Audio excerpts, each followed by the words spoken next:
Pessoal, vamos abrir aqui a edição de hoje. Antes disso, eu quero só lembrar mais uma vez aqui para quem já está acompanhando a nossa transmissão, do sorteio que a gente está realizando ao longo dessa semana aqui no Faixa Livre. Vamos sortear um exemplar desse livro que está aí na tela, A Ameaça Interna, Psicanálise dos Novos Fascismos Globais, livro publicado pela Ubu Editora, de autoria do filósofo Vladimir Safatli. A gente vai sortear um exemplar desse livro aqui entre todos vocês que enviarem suas participações via Superchat ou Super Sticker.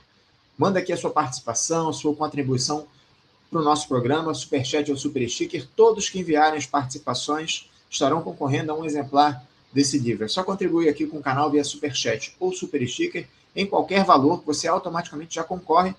E não há distinção aqui de maiores valores ou menores valores. Todo mundo que enviar sua participação tem direito a um cupom aqui no sorteio que a gente vai fazer na próxima sexta-feira. Toda sexta-feira a gente sorteia um livro aqui entre vocês que enviam participações via Superchat ou Super Sticker. Então, apoie aqui o nosso Faixa Livre e concorra toda semana a um exemplar. Essa semana é o livro que está na tela, A Ameaça Interna, Psicanálise dos Novos Fascismos Globais, livro publicado pela Ubu Editora, pela Ubu Editorial, de autoria do professor e filósofo Vladimir Safatli. Acompanhe aqui o nosso programa, participe, apoie o Faixa Livre e concorra a prêmios toda semana.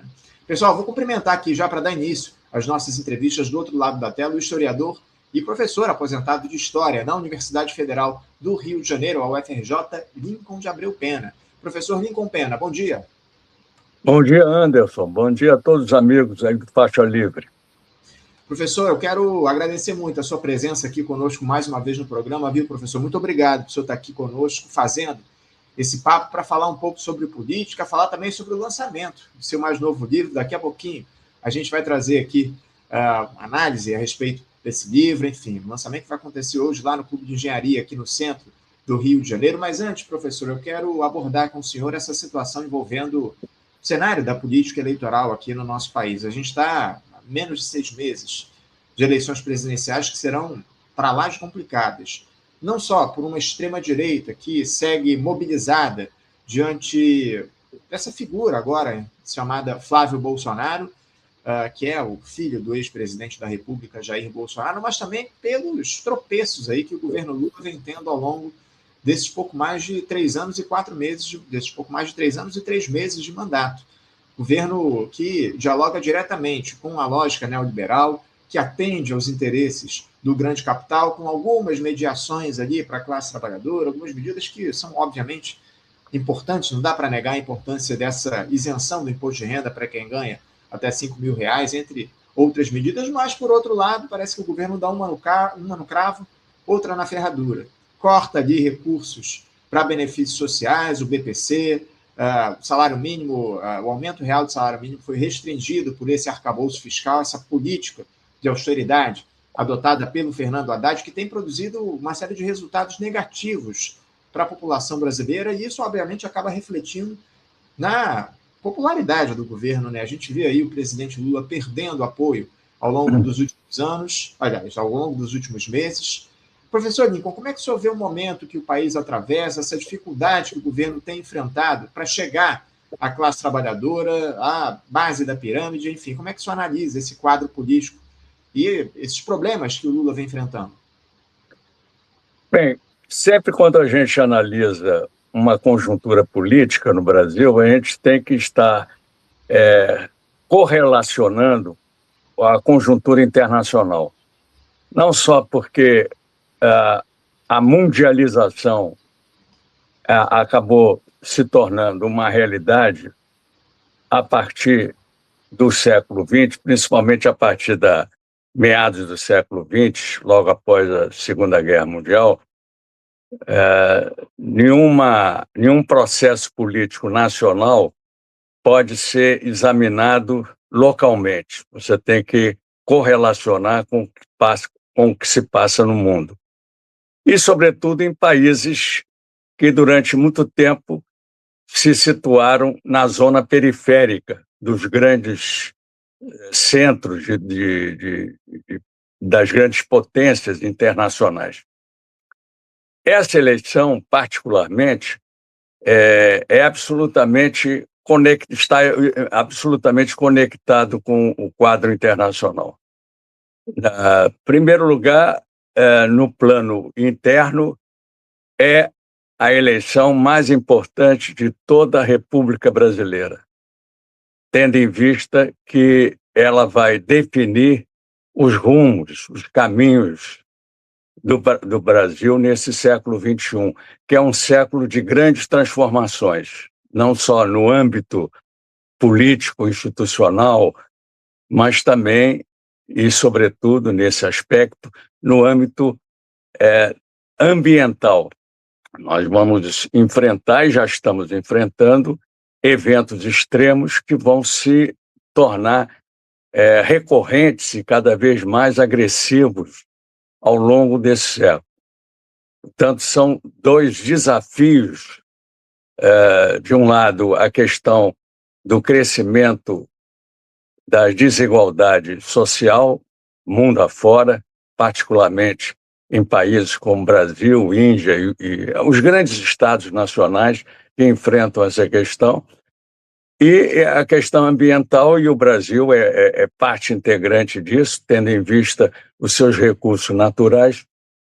Então, é um contexto que a gente tem que considerar. Por outro lado, nós tivemos, mais recentemente, o crescimento do que se chamou de uma onda conservadora. Na verdade, é um novo surto fascista, porque eu sou daqueles que associam a crise do capital, crise do sistema capitalista, ao advento dos grandes processos regressistas e que resultam sempre em regimes totalitários. Haja visto o que aconteceu logo após a Primeira Grande Guerra Mundial, com o surgimento do nazifascismo.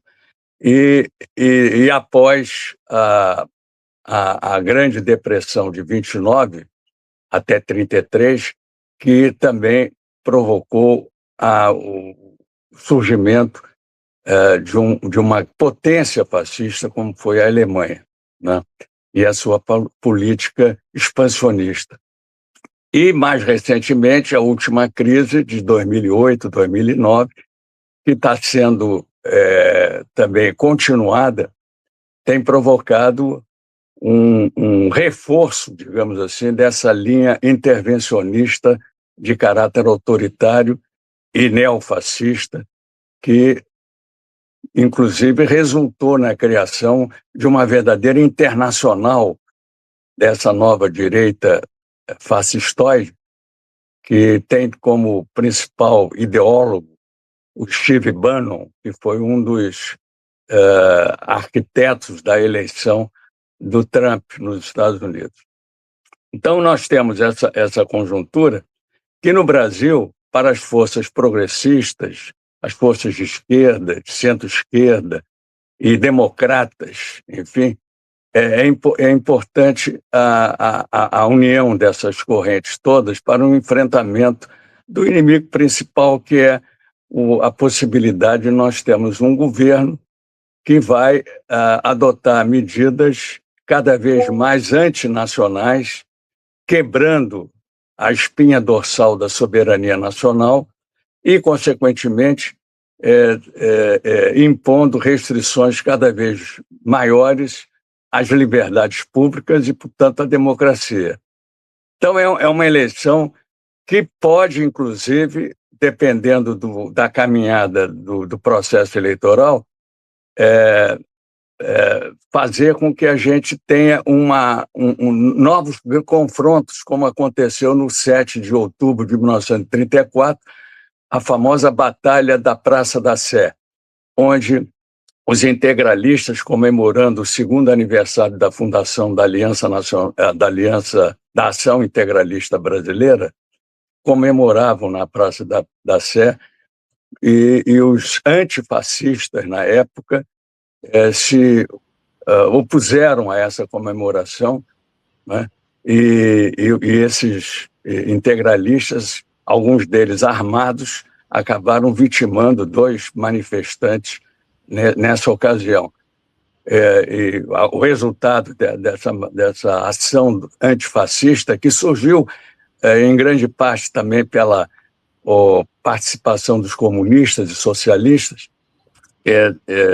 culminou com a formação, no início de 1935, da Aliança Nacional Libertadora, que foi uma espécie de resposta, né, de tentativa de barrar esse crescimento do integralismo, que já contava, inclusive, com mais de 1 milhão de aderentes, né, de participantes.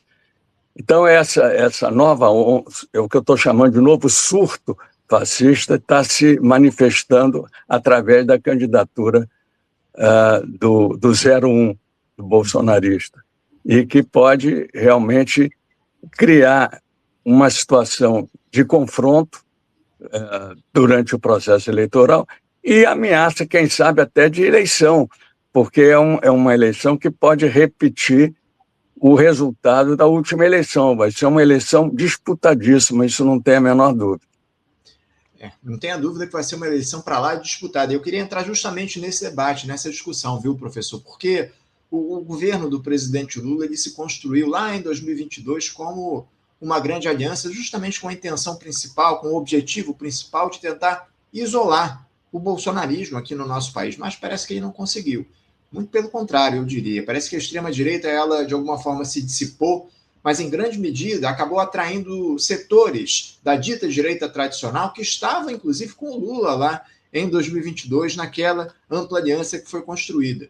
Muita gente diz, inclusive, que quem se isolou foi justamente o lulismo e que, em um eventual segundo turno, o Lula vai ter muitas dificuldades para ser reeleito diante desse isolamento que ele se colocou no país. O senhor concorda com essa análise de que o Lula acabou se isolando no espectro político no sentido de não ser mais uma alternativa que produza mudanças estruturais na sociedade, de não conseguir uma aliança mais ampla no segundo turno das eleições? Como é que o senhor vê esse momento que o governo Lula atravessa, especialmente esse quadro de isolamento que alguns analistas dizem que o Lula está colocado? Eu sempre faço uma diferença entre a conciliação e a construção de uma correlação de forças que é o resultado, é o produto de uma ação política bem coordenada e com objetivos bem claros e definidos. A conciliação é você sempre trocar favores. Isso daí resulta sempre em ganho para as forças mais conservadoras, né? E as correntes mais oportunistas, que estão presentes praticamente em qualquer governo que se constitua.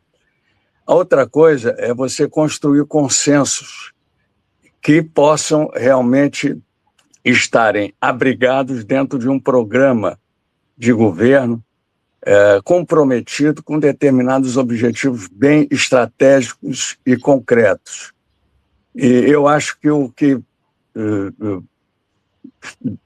a gente pode criticar nesse último governo Lula é não conseguir êxito nessa construção desse consenso que abrigue realmente estrategicamente um programa de governo consequente. A distribuição de vários cargos públicos para contemplar algumas correntes apenas para determinadas votações no Congresso Nacional acabam minando um pouco a força do governo e com isso o resultado não é favorável a ele. Por outro lado, há que considerar também o desgaste de uma liderança que vai para disputar o seu quarto governo. Quer dizer, há atrás disso também uma série de demandas reprimidas que não chegaram a ser concretizadas em governos anteriores. Haja vista a questão agrária, por exemplo, que é uma questão da reforma agrária que foi levantada já na primeira campanha de Lula, no primeiro governo, até hoje ficou devendo um maior avanço na questão da distribuição de terras. Hoje, praticamente, nós não temos mais terras devolutas. Elas já foram assambarcadas pelo grandes proprietários. Quer dizer, o capitalismo acabou fazendo uma reforma agrária que atenda aos seus interesses, aos interesses dos latifundiários coligados com o grande capital. Essa foi uma derrota política que não aparece, por exemplo, nas análises, nas avaliações, mas é uma derrota que, por um país que tem um passivo enorme, desde a época da Lei das Terras, de 1850, quando a terra passa a ser realmente uma mercadoria, e nunca foi suficientemente adotado um plano, um programa agrário consistente e consequente, isso pesa muito na avaliação de um governo que se propõe a ser progressista, reformador, né, e que lute contra a desigualdade social. Hoje nós temos essa questão séria.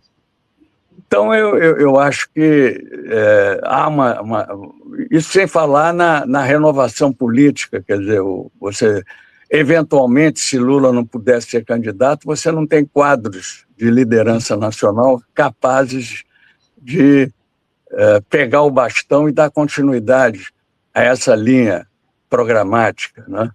Então, são questões que, sem dúvida alguma, vão conspirar contra essa possibilidade de um quarto governo. É algo que a gente não deve descartar de forma alguma. Professor, o senhor vê hoje o lulismo ultrapassado, essa corrente política que o Lula defende, essa lógica, essa dinâmica de política que o Lula toca, ela está ultrapassada no país, ela está esgotada, a experiência lulista está esgotada no país? Como é que o senhor analisa o que representa o presidente Lula e a estratégia política que, acima de tudo, ele coloca em discussão no país já desde 2002, já desde que ele fez aquela campanha lá no primeiro mandato dele? Enfim, o lulismo está ultrapassado, está esgotada a experiência lulista no país? Olha, eu não chegaria a ser tão categórico nesse sentido. Eu acho que realmente ele perdeu muita força inovadora, quer dizer, aquela esperança que embalou todos os processos eleitorais do qual ele participou, direto ou indiretamente. O fato é que realmente essa esperança ela foi diluindo com o tempo, tendo em vista também as dificuldades institucionais. Nós vivemos numa república federativa, numa república onde o parlamento tem ganho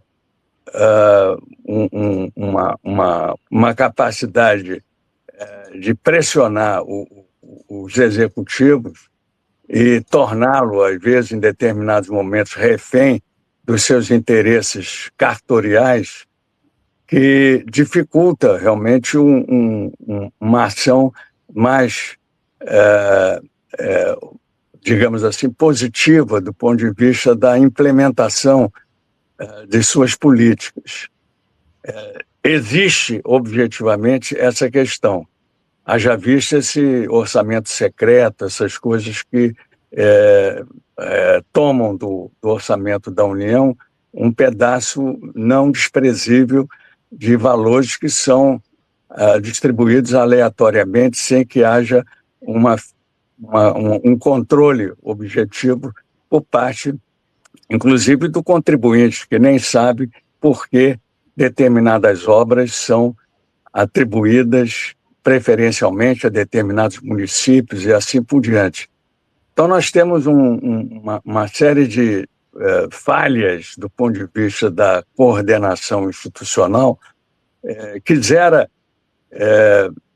que nós tivéssemos uma república unitária, centralizada, e que pudesse realmente refletir a vontade popular, porque, às vezes, um presidente é eleito até no primeiro turno com uma votação expressiva, mas ele não pode, pôr em prática o seu programa, porque depende muito dessa correlação de forças entre o executivo e o legislativo. Se não fizer uma maioria no poder legislativo, dificilmente ele terá uma governabilidade capaz de pôr em prática o seu programa.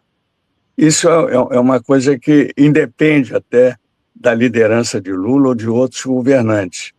É algo que é concreto. Infelizmente, nós temos ainda o poder econômico agindo fortemente nos processos eleitorais. Apesar da reforma eleitoral e tudo, o poder econômico ainda é muito forte, né?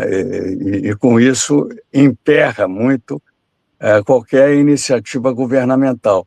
Agora, é claro que o desgaste de um personagem que vem desde o século passado, final do século passado, como principal liderança progressista de esquerda ou de centro-esquerda, sem que haja um processo de renovação,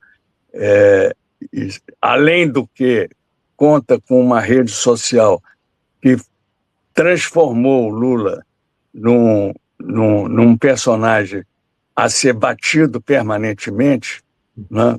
Quer dizer, a pecha, por exemplo, de ter sido corrupto em vários momentos da sua trajetória, isso conta muito mais do que, por exemplo, atitudes em defesa da soberania nacional. Essa questão da soberania nacional e da democracia, hoje em dia, perde, do ponto de vista eleitoral, para temas como a da violência e da corrupção.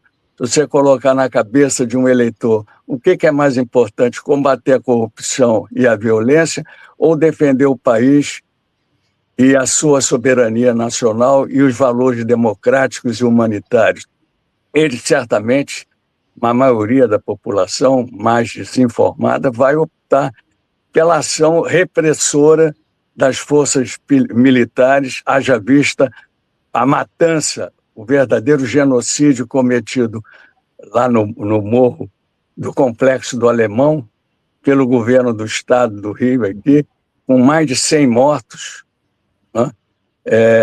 E que foi aplaudido, a ponto de, nas pesquisas, o governador, hoje submetido a um processo de impeachment, né, ter sido aclamado a ponto de projetá-lo como possível candidato ao Senado Federal. Quer dizer, então, é uma população que, infelizmente, atende ao chamado do bandido bom é um bandido morto. Quer dizer, que a chacina faz parte do seu universo de valores. Então, essas coisas todas têm que ser levadas em consideração. Agora, eu concordo contigo que o Lula perdeu muita consistência política. Quer dizer, como grande renovador, ele perdeu aquela esperança que ele chegou a encarnar durante algum tempo. Professor, o senhor é um historiador, enfim, tem um conhecimento amplo a respeito da história política aqui do nosso país. Eu queria sua análise, sua avaliação a respeito de uma questão. O senhor ainda vê a esquerda, o nosso campo, capaz de organizar os trabalhadores como acontecia 40, 50 anos atrás? Nos tempos atuais, onde as redes digitais têm uma enorme influência, uma enorme e cada vez maior influência, como é que deve se dar essa dinâmica da luta de classes, enfim, como é que o senhor vê a esquerda hoje organizando a classe trabalhadora comparando ao que a gente tinha, sei lá, 40 anos atrás? Olha, uma das questões que eu levanto sempre é a necessidade de você formar cidadãos. É a formação da cidadania. Isso não é uma tarefa só educacional, não deveria estar só nos currículos escolares, a formação de cidadania. Afinal de contas, nós estamos numa república. Se é um regime da coisa pública, se é um regime da cidadania participativa, você tem que ter cidadãos conscientes e capazes de exercerem o seu papel dentro de uma sociedade. Olha, os partidos políticos, e particularmente os partidos de esquerda, deveriam ter essa preocupação de formação de quadros cidadãos. Quer quer dizer, de pessoas que não militem apenas em função do partido, mas em função dos interesses coletivos. Esses interesses coletivos, eles podem se manifestar em todos os lugares onde as pessoas estejam integradas, seja no seu local de moradia, no seu bairro, nas suas locais de trabalho. Não basta você fazer ou exigir dos partidos uma maior participação política se você não tiver pessoas capazes de levar adiante os interesses da coletividade, né? Quer dizer, essa socialização da participação é de fundamental importância. Nós estamos perdendo isso pelas redes sociais. Hoje as pessoas militam nas redes sociais, mas não militam na sociedade real, concreta, presencialmente.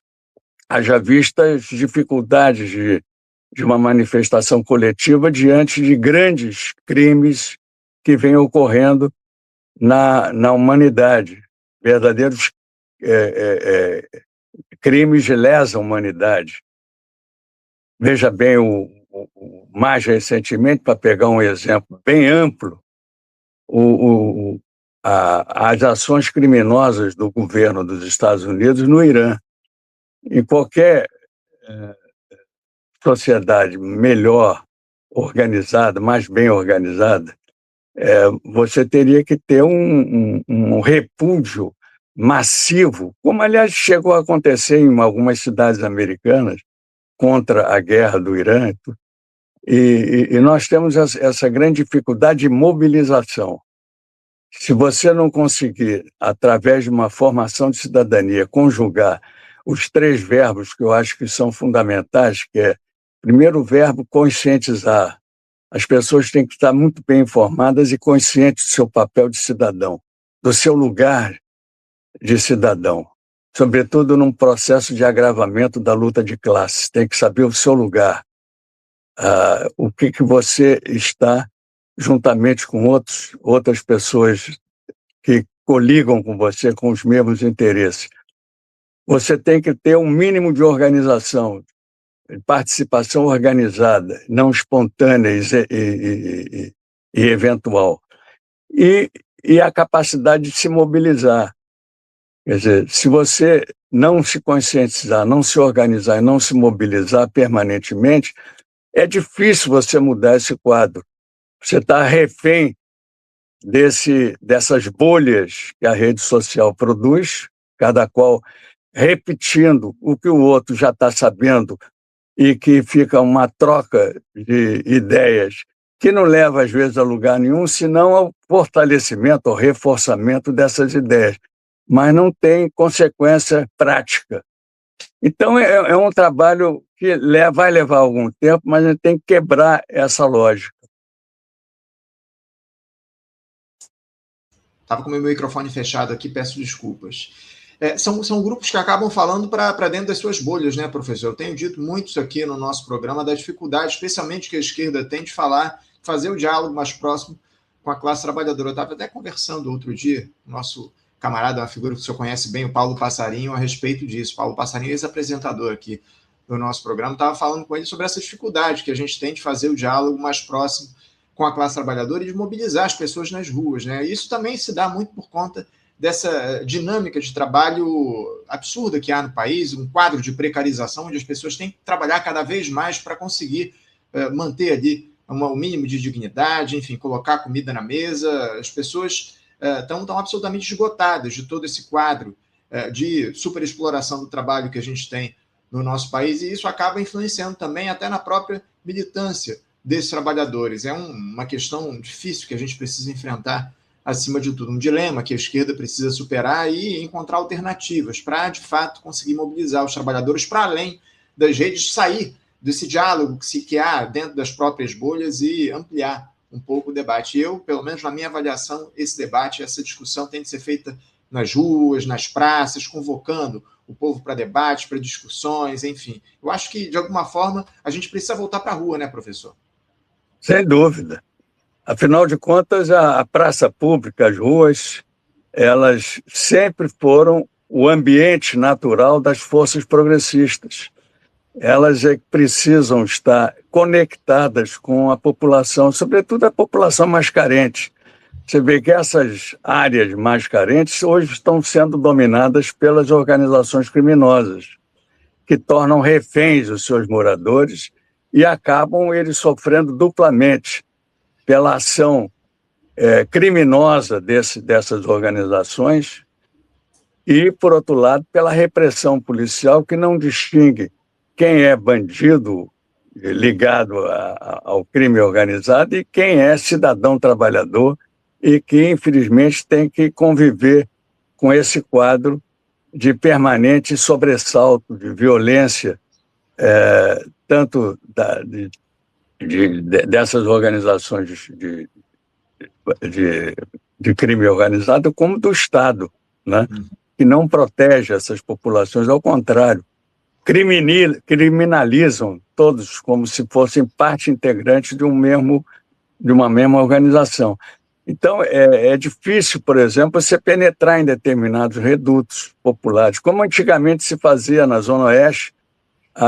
Os partidos de esquerda iam ao Campo Grande, Santa Cruz, a todas essas áreas mais distanciadas, digamos assim, do centro político, para fazer propaganda política, fazer trabalho político. Hoje em dia é uma dificuldade muito grande, porque você se defronta com verdadeiras zonas sitiadas, que não podem penetrar nenhum tipo de ideia, senão as candidaturas deles próprios, que, aliás, estão presentes hoje no Poder Legislativo e no Poder Judiciário também. E sem falar no Poder Executivo, às vezes também tem conivência com governantes em alguns estados, como aconteceu mais recentemente aqui no Brasil, no Rio de Janeiro. É isso.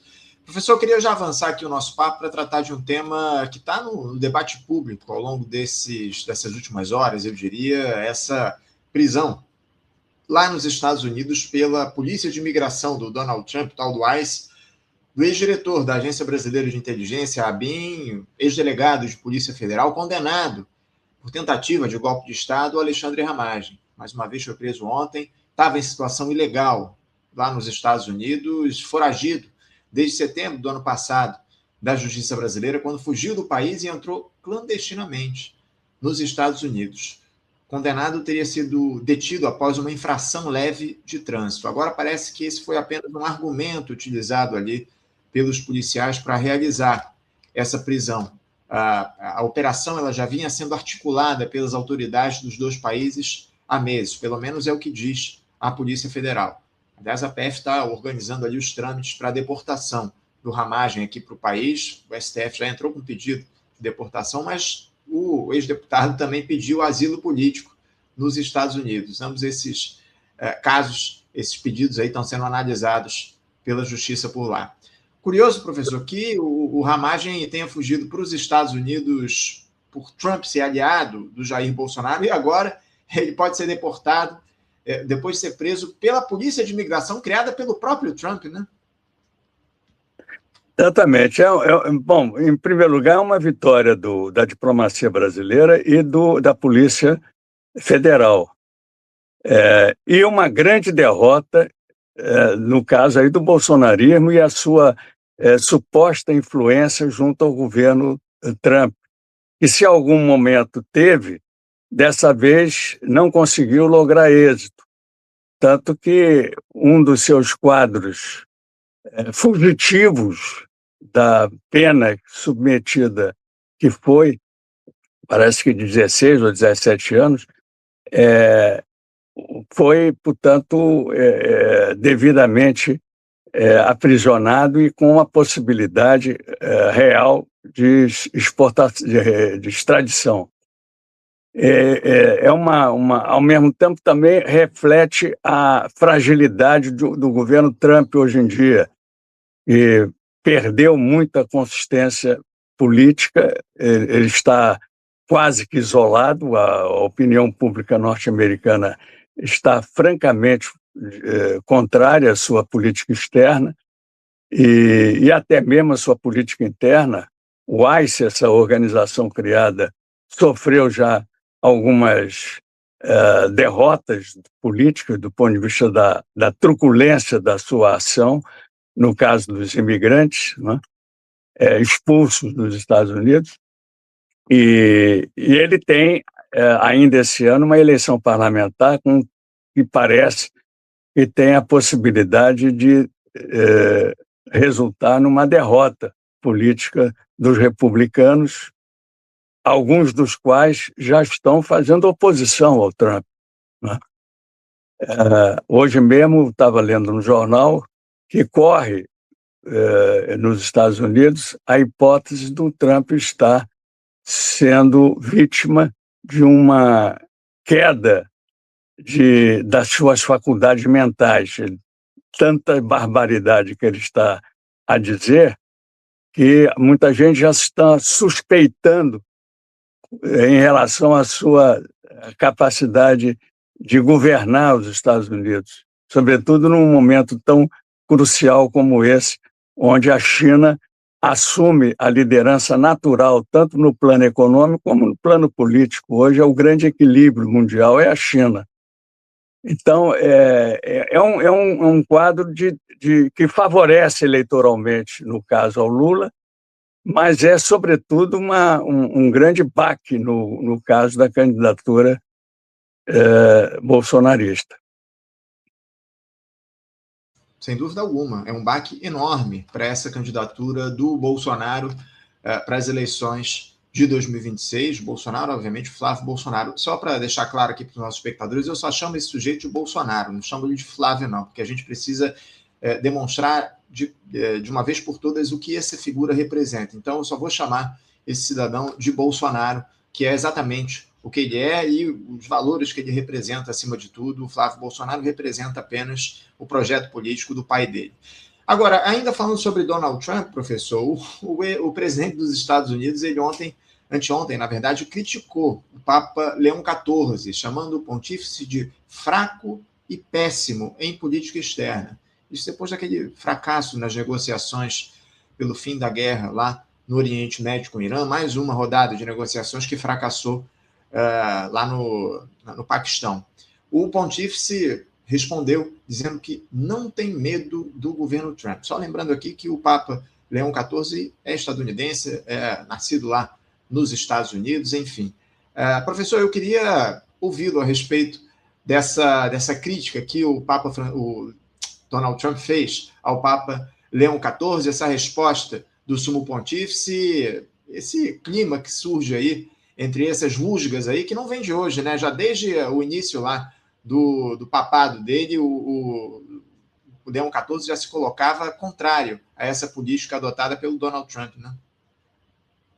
Chega a ser risível essa declaração do Trump. É algo que é próprio dele, não é? Ninguém pode esperar outra coisa. E ao mesmo tempo, ele acrescenta mais um desafio ao seu governo, porque ele já não conta mais com a simpatia e o apoio absoluto dos governantes europeus. Veja que a própria primeira-ministra italiana, ultraconservadora, também respondeu fortemente a esse ataque do Trump ao Papa. E já não detém a mesma popularidade no seu país. Muitos dos seus eleitores, inclusive, já declararam que não votariam mais nele caso ele fosse candidato ou apoiasse algum candidato. E o Papa respondeu muito bem, quer dizer, não tem medo dos Estados Unidos, ou seja, ele quis dizer não tem medo do governo Trump e das suas tiradas de mau gosto e, ao mesmo tempo, sempre agressivas e inconsequentes. Não acrescenta nada do ponto de vista da sua política, pelo contrário, só reforça o caráter agressivo e desordenado, né, de uma política que não tem, na verdade, outro objetivo senão criar o seu grande projeto, você sabe que o grande projeto era criar os Estados Unidos da América total. Uhum. Quer dizer, a ideia do Bannon, do Steve Bannon, é acrescentar os países latino-americanos e centro-americanos como parte integrante de uma grande unidade americana, sob, evidentemente, a liderança dos Estados Unidos. Quer dizer, é um projeto que lembra muito o Lebensraum, a política do espaço vital do Hitler, né? Quer dizer, a importância de ter todo o continente americano sob controle americano, norte-americano. Quer dizer, é algo que margeia aí uma atitude de senilitude, de completa falta de perspectiva, centrado na sua vaidade e na sua incompetência, né? Essa que é a verdade. E viva o Papa. O Papa teve uma atitude política das mais consequentes, que já, inclusive, virou muitas comunidades católicas a contrárias ao Trump, que até então tinham certo apoio, davam certo apoio ao Trump. Não. O nosso espectador aqui, o Zé Pedraça, lembra de uma fala do Trump, dizendo que sem o apoio dele, o Leão XIV não teria sido eleito a Papa, não teria sido eleito a Papa. É uma fala aí, de fato, do Donald Trump. E uma outra mensagem que eu recebi aqui, da Rebelde com Motivo, a Mari Nildes, dizendo aqui, ele não fez uma imagem dele como Cristo? Fez sim, viu, Rebelde? Vou até colocar aqui na tela essa imagem aí, feita pelo Donald Trump, onde ele se coloca ali na posição de Cristo, enfim, está ali com as mãos ali sobre uma pessoa adoentada, enfim. Aliás, isso deu uma enorme polêmica e o Trump já apagou essa imagem das redes digitais dele, mas, enfim, é o Trump sempre se colocando no centro das questões, enfim, sempre se colocando como a principal figura, o grande personagem, o protagonista do planeta, essa figura nefasta que é o Donald Trump, e curiosa, uma figura que merece ser estudada a fundo. Professor, ainda falando para a gente encerrar aqui o papo sobre os Estados Unidos, esse conflito que há lá no Oriente Médio com o Irã, mais uma vez, tivemos negociações fracassadas ao longo do último final de semana. Ontem o Donald Trump ordenou um bloqueio total ao Estreito de Hormuz, impedindo que qualquer navio faça aquela rota, algo que provoca um caos ainda maior no mercado global. O presidente dos Estados Unidos prometeu, inclusive, eliminar embarcações militares iranianas que se aproximarem daquela região. Eu queria a sua análise a respeito desse momento que o mundo atravessa, especialmente desse conflito lá no Oriente Médio. Você acredita que essa guerra ela pode, de alguma forma, redesenhar o cenário geopolítico, a dinâmica das guerras no planeta? Muita gente tem dito, inclusive, que os Estados Unidos, aliás, que o Irã, ele pode ser o novo Vietnã. O senhor tem essa mesma análise? Como é que o senhor vê esse conflito? Não, sem dúvida alguma, se houver uma intervenção militar no território iraniano, será um grande novo Vietnã, porque os iranianos, independentemente da avaliação do governo iraniano, eles colocam, isso é um bom exemplo para o brasileiro, eles colocam em primeiro plano a questão da soberania nacional. Mas nós sabemos perfeitamente que, até por outras informações que eu obtive, que muitos iranianos que são opositores ao governo cerraram fileiras em torno da defesa do Irã, do governo iraniano, porque o governo iraniano hoje é o governo de todos os iranianos. Então, a defesa da soberania nacional principalizou a decisão de todos os cidadãos iranianos. Isso corresponde a esse paralelo com o Vietnã, porque o vietnamita também assumiu a defesa do seu país, da sua pátria, da sua nação, e levou à derrota da intervenção norte-americana no Sudeste Asiático. Então, isso pode acontecer. Acredito que há pressões muito fortes nos Estados Unidos para que essa ação bélica, militarizada em território iraniano não aconteça. Eu acho que o Trump não está com toda a força para fazer essa empreitada.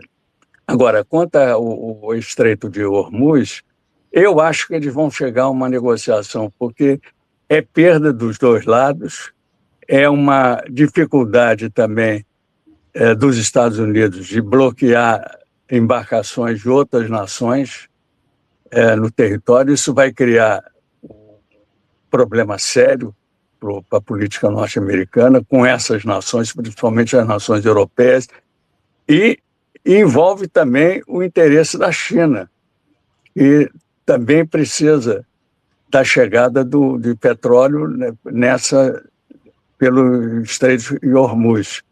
Então, é uma situação muito complicada. Qualquer avaliação no sentido dos seus desdobramentos será precipitada. Vamos aguardar aí os acontecimentos, mas, sem dúvida alguma, é um ponto que me parece que hoje está a questão do enfrentamento entre Irã e Estados Unidos está concentrado no Estreito de Hormuz. Acho que dificilmente haverá uma intervenção em território iraniano. Eles já sentiram, os americanos, que é uma parada dura esse tipo de intervenção militar. Sem dúvida, uma parada dura, muita gente já, inclusive, classificando o que a gente tem lá no Oriente Médio como uma derrota estadunidense em meio a esse conflito. Enfim, a gente vai continuar acompanhando aqui os desdobramentos. Não, do ponto de vista dos objetivos do Trump, é uma derrota. Ele imaginou que fosse tão rápido quanto foi o sequestro do Maduro na Venezuela. Exato, muito bem lembrado. Aliás, Maduro, o tema do sequestro de Nicolás Maduro acabou ficando de lado diante de mais um conflito aí que o Trump coloca em curso pelo mundo. Uma figura que foi eleita dizendo que queria a paz, aliás, ele até se colocou ali como candidato ao Prêmio Nobel da Paz. Não, eu mereço o Nobel da Paz, enfim, até questionou quando o prêmio foi entregue lá para a opositora do Nicolás Maduro, o último Nobel da Paz, enfim, a Maria Corina Machado, Maria Corina, que é aliada do Trump, protagonizou uma cena dantesca, entregou lá o Prêmio Nobel da Paz para o próprio presidente dos Estados Unidos na visita dela à Casa Branca recentemente. Enfim, professor, eu não posso deixar de falar a respeito do lançamento hoje de mais um livro seu. Vou colocar aqui na tela o cartaz. Está aí na tela. Hoje, o professor Lincoln lança lá no Clube de Engenharia, no centro do Rio de Janeiro, a partir das 17 horas, o livro O Golpe Continuado, o Bolsonarismo e a Revanche dos Golpistas, de 1964. Livro lançado pela editora Telha, nesta terça-feira, lá no Clube de Engenharia, a partir das 17 horas. Aliás, hoje vai haver uma homenagem, inclusive, ao professor Aloísio Alves Filho, essa data que nós lembramos 1 ano do seu falecimento. Eu queria que o senhor falasse um pouco a respeito desse lançamento, professor, que vai acontecer mais uma vez no Clube de Engenharia, sobre o que é que o senhor traz nesse livro, mais uma obra lançada. Já são quantos livros, professor? Até mais de 30. Já até perdeu as contas, né, professor? Eu cheguei até a idade de Cristo, 33, mas agora já não tenho mais, perdi a conta. Mas o que é que o senhor mas traz? É como disse alguém, criticando, de certa forma, um imortal da academia, que eu não vou dizer o nome.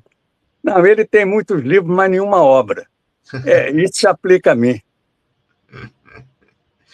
Mas eu tenho certeza que é uma ótima leitura, esse Golpe Continuado. Eu queria que o senhor falasse um pouco sobre o que o senhor traz nesse novo lançamento, professor. Bom, o lançamento é até um pretexto para evocar o movimento, a campanha, enfim, de defesa da soberania nacional que foi implantada ou criada em agosto do ano passado, lá no próprio Clube de Engenharia, contando com mais de 50 entidades participantes, e isso no momento em que a gente estava negociando o negócio das tarifas lá impostas pelo Trump e tal.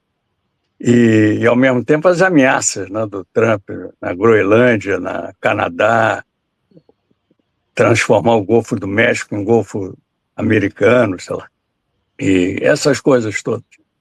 Mas, enfim, e ao mesmo tempo homenagear não apenas o o autor intelectual desse livro, que é o professor Luiz, que infelizmente não chegou a ler os originais, porque quando os originais iam ser entregues a ele já estava internado e logo em seguida ele faleceu. E então eu dedico esse livro a ele. E também homenagear a passagem dos 50 anos do atentado a Zuzu Angel, né, que em 1976 sofreu esse atentado da ditadura na época. Bom, o livro defende essa tese, que nós não superamos o golpe de 64. Com toda a transição para os governos civis, com toda a anistia, né, que inclusive contemplou a todos os torturadores que foram anistiados, foi uma anistia realmente ampla, geral e restrita. Não poupou ninguém. Ninguém foi condenado pelos crimes de lesa humanidade, como aconteceu na Argentina e no Chile, por exemplo. Aqui houve uma anistia generalizada. Isso significa que os militares não só proclamaram a República, instauraram a República, como mantiveram ao longo desses 136 anos, sempre como força dominante na República. Quer dizer, todas as crises, todos os golpes. Eu, inclusive, tenho um livro que será doado lá na ocasião, hoje à tarde,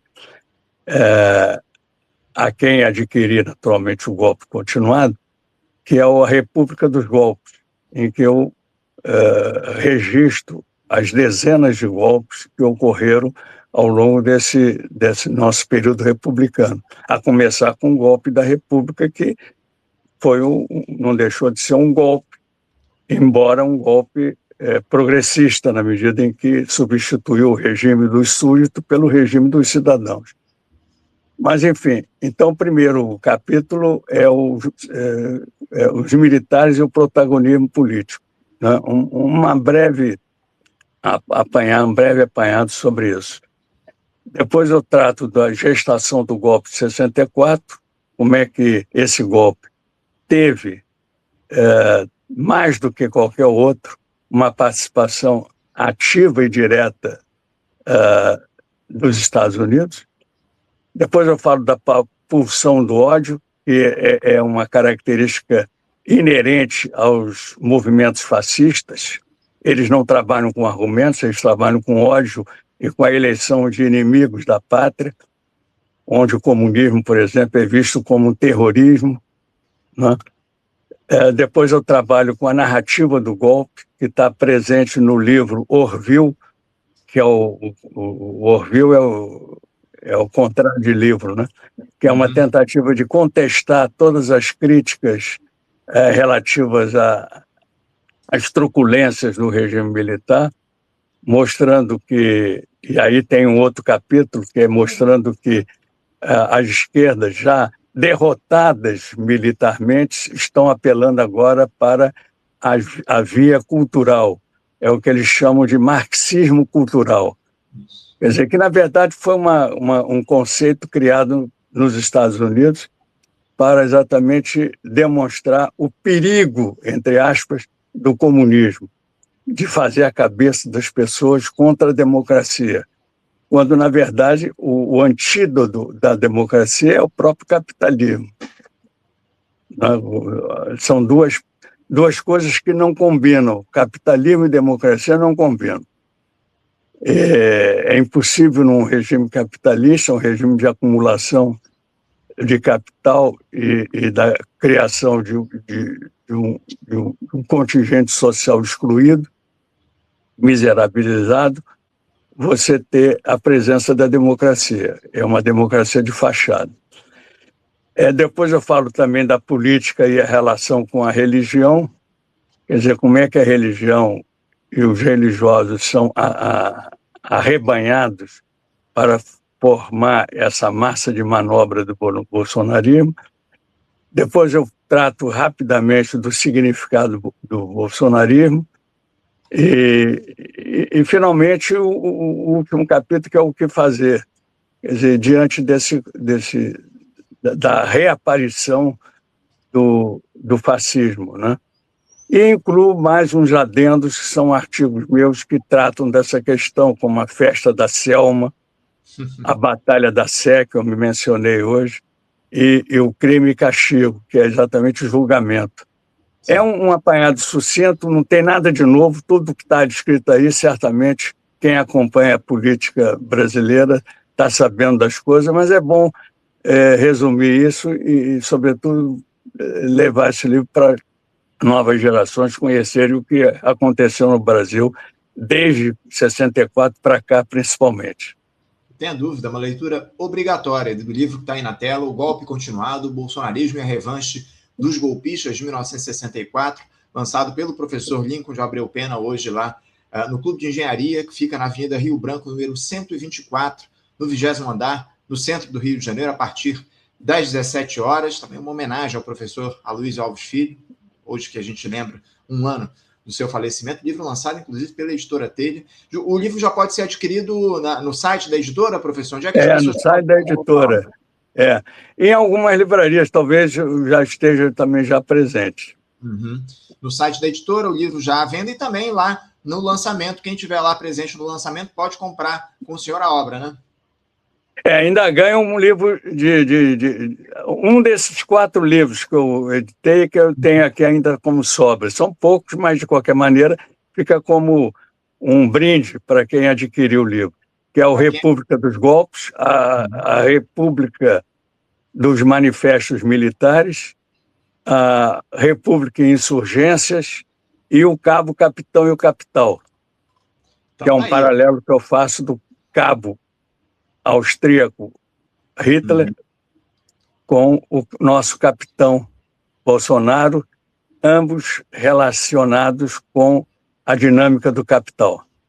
Então tá aí. Para quem adquiriu hoje lá no Clube de Engenharia um exemplar de O Golpe Continuado, o Bolsonarista e a Revanche dos Golpistas de 1964, ainda vai levar um outro livro de brinde aí, entre esses que o professor nos colocou para a gente. Professor, eu quero parabenizá-lo pelo lançamento de mais um livro. Aliás, a gente vai sortear um exemplar desse livro aqui entre os membros do canal em breve no nosso programa. O professor nos presenteou aqui para a gente fazer um sorteio de um exemplar aqui no programa. Agradeço muito mais uma vez ao professor Lincoln. Opa, deixa eu voltar aqui com a imagem. Agora sim. Agradeço muito ao professor Lincoln e, mais uma vez, professor, parabenizando o senhor por mais um lançamento. Muito obrigado pela sua presença. Sorte hoje lá nesse lançamento. Infelizmente, eu não vou poder estar presente. Já conversei aqui com o senhor, estou com um probleminha aqui, me recuperando ainda de um acidente que eu sofri recentemente. Estou de molho aqui, vou ficar ainda alguns dias sem poder deslocar, enfim.